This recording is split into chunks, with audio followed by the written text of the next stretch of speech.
Hello everyone, welcome to another lecture of organizational behavior and today our topic is what is power। ये basically organisational behaviour का chapter number 13 है, power and politics, और आज हम discuss करेंगे what is power. तो सबसे पहले देखते हैं definition of power. Power and politics are two face of a single coin. Power और पॉलिटिक्स का हम यहाँ पे चैप्टर है तो दोनों के बारे में डिस्कस किया गया है कि पावर और पॉलिटिक्स जो है ये दो चेहरे हैं एक ही कॉइन के। They move parallel together, side by side, ये एक दूसरे के साथ साथ चलते हैं। First let's discuss about power, लेकिन पहले हम पावर के बारे में बात करेंगे। पॉलिटिक्स के बारे में जब पॉलिटिक्स के टॉपिक्स आएंगे तब हम डिस्कस करेंगे, और ऑर्गेनाइजेशन पॉलिटिक्स क्या है उसके बारे में भी डिस्कस करेंगे। तो सबसे पहले हम देखते हैं power. Power refers to a capacity that A has to influence the behaviour of B, so B act in accordance with A's wishes. Power हम रेफर करते हैं टू अ कैपेसिटी, सलाहियत से, कि किसी के पास ये सलाहियत होना कि वो किसी की बिहेवियर पे असरअंदाज हो सके। सपोज कि हमारे पास दो शख्स हैं, एक का नाम ए है और दूसरे का बी है। तो ए जो है has to influence the behaviour of B, कि उसको बी के बिहेवियर पे असरअंदाज होना होगा, तब भी हम कहेंगे कि ए के पास पावर है। So B act accordance with the as wishes, तो जो बी जो है वो एक्ट करेगा ए के ख्वाहिशात के मुताबिक। तो हम कहेंगे कि जिस शख्स के पास ये सलाहियत होगी, ये कैपेसिटी होगी कि वो दूसरे के बिहेवियर पे इन्फ्लुएंस कर सके, असरअंदाज हो सके, तो हम कहेंगे उसके पास पावर है। इन सिंपल वर्ड, सादा अल्फाज में, power is a possession of authority. कहा जाता है कि अथॉरिटी की पोजेशन होना, मलकियत होना पावर कहलाती है। मीन्स के आपके पास कमांड की और कंट्रोल करने की पोजेशन है, मलकियत है, तो आपके पास पावर है। एंड इन्फ्लुएंस ओवर अदर्स, और दूसरों पे असरअंदाज होने की ताकत होना या मलकियत होना, ये भी आपके पास पावर कहलाती है। Most important aspect of power is that it is a function of dependency.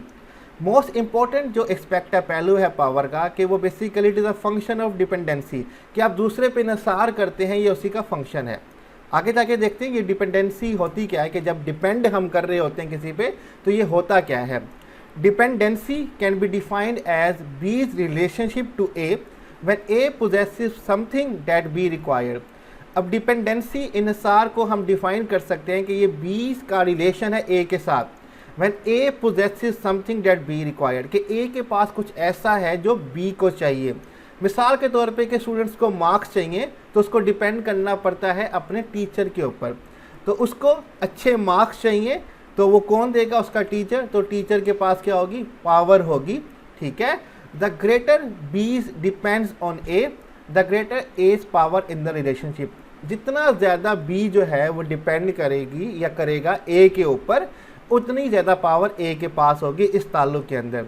मिसाल के तौर पे जितना ज़्यादा हम अपने टीचर पे इन्हिसार करेंगे मार्क्स के लिए, टीचर के पास उतनी ही ज़्यादा ताकत होगी।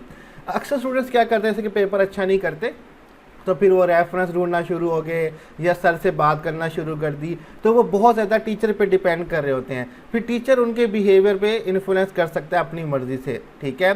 लेकिन अगर आपका पेपर खुद से इतना अच्छा है तो आपको किसी पे डिपेंड करने की ज़रूरत ही नहीं है।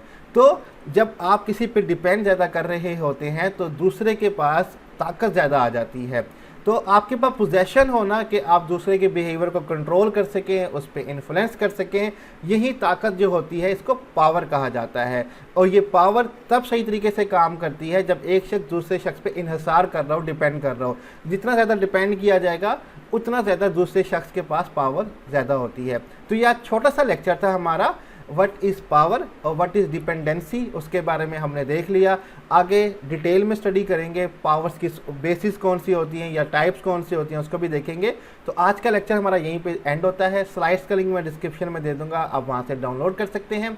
कोई भी कमेंट हो आप कमेंट में मुझसे पूछ सकते हैं। अपना ख्याल रखिएगा। अल्लाह हाफिज़।